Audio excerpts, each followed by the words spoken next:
Estimados alumnos, tengan ustedes muy buenas tardes.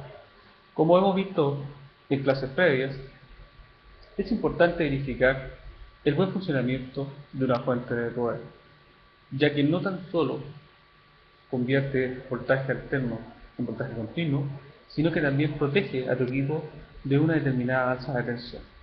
En este momento tenemos un router, la arquitectura muy similar a la de un PC, ¿de acuerdo? Y podemos verificar su estado o el buen funcionamiento de esta fuente de poder. Previamente hemos sacado la tapa, ¿cierto?, del router para poder verificar el funcionamiento de esta fuente de poder. La fuente de poder la tenemos acá. Aquí está la fuente de poder, en la cual tú puedes sacar, ¿cierto?, del router. Tú la puedes sacar. Ahí tú puedes sacarla y cambiarla si es que se quema ante una alza de tensión. La tengo retirada del router. Por lo tanto, podemos verificar su buen funcionamiento, ¿de acuerdo?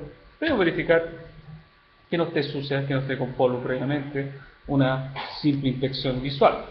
Luego verificamos, ¿cierto?, que exista continuidad entre el alveolo central y la carcasa, ¿cierto?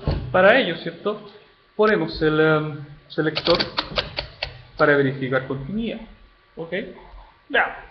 Recuerda que siempre el negro va a estar en el común y el rojo es lo que vamos a medir. Por lo tanto, tenemos que el negro va a estar en el alveolo central y el rojo en la carcasa.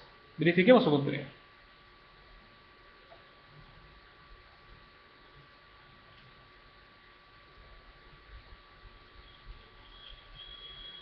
Ahí puede verificar que existe continuidad entonces entre el alveolo central y la carcasa.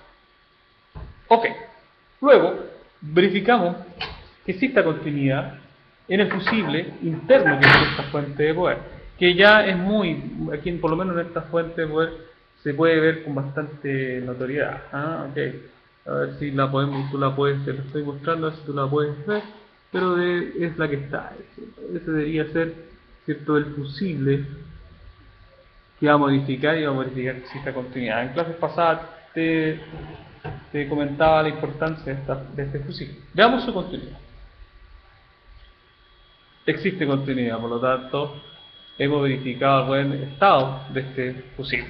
Ok, una vez que hemos verificado, ¿cierto?, que tanto hay continuidad entre el alveolo central y la carcasa y hay continuidad en el fusible, procedemos a verificar las tensiones que me va a entregar esta fuente de poder. ¿Ok? Por lo tanto, te recomiendo siempre tapar la fuente de poder. Siempre taparla cuando la vas a energizar. Previo a eso, en la carcasa de esta fuente de poder están las tensiones, ¿cierto?, que te está entregando el fabricante. Ahí, si logras verlas, son todas, como te comentaba, tensiones no mayor, no superior a los 12 volts continuos. ¿Ok? Pues vamos a verificar cada una de ellas. Esta fuente de poder no es necesario puentearla para poder encenderla, ya que tiene un interruptor. Por lo tanto, no es necesario que la puenteemos como lo hacíamos con la fuente de poder del computador. ¿Ok? Ya. Veamos entonces.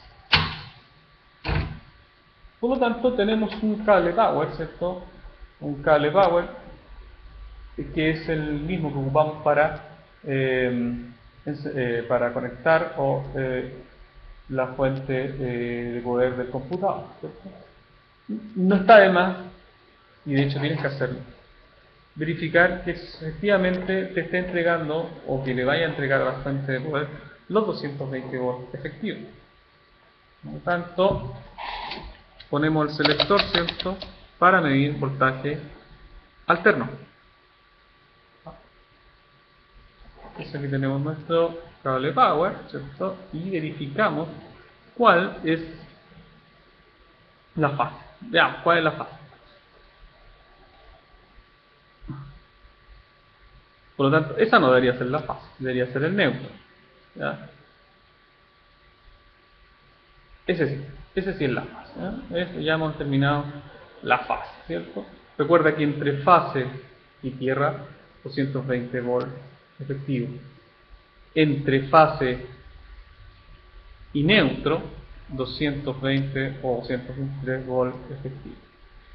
Y muy importante, entre tierra y neutro, 0 volts. Siempre, 0 volts. Que no sea más superior y que trate siempre de ser 0 volts.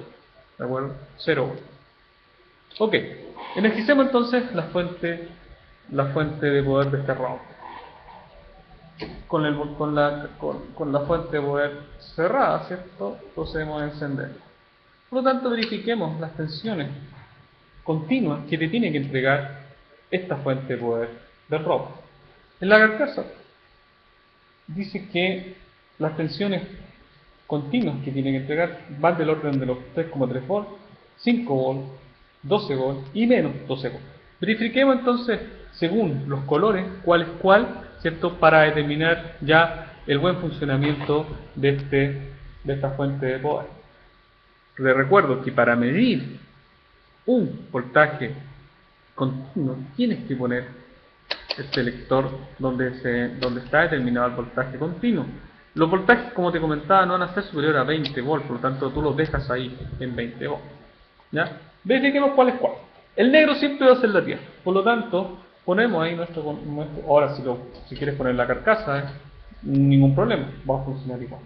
Entonces pongamos acá el negro y verifiquemos la tensión del cable rojo. 5,2 volts, ¿ya? 5,2 o 5 volts, ¿ya? Verifiquemos cuál es la tensión que me va a entregar el amarillo. El amarillo me está entregando menos 12 volts. Efectivamente, lo que te comentaba tiene que entregar menos 12 volts continuos. Todo lo que midamos a partir de ahora, todos son voltajes continuos. Verifiquemos el café que aparece por acá. Café tiene 3,3 volts continuos, ¿cierto? Y nos queda por ver el naranja que está acá. Y el naranja está entregando los 12, ¿cierto? Los 12 volts. 12 volts, si te das cuenta, 11,9, 12 volts continuos. Ok, hemos verificado entonces que efectivamente esta fuente de poder está entregando los voltajes continuos que dice de alguna otra manera vamos a poder obtener de esta fuente de poder del router una vez que tú la conectas a los 220 volts efectivos de la toma de corriente. Ok, hemos verificado por lo tanto el buen funcionamiento, ¿cierto?, de esta fuente de poder. Ok, nos vemos.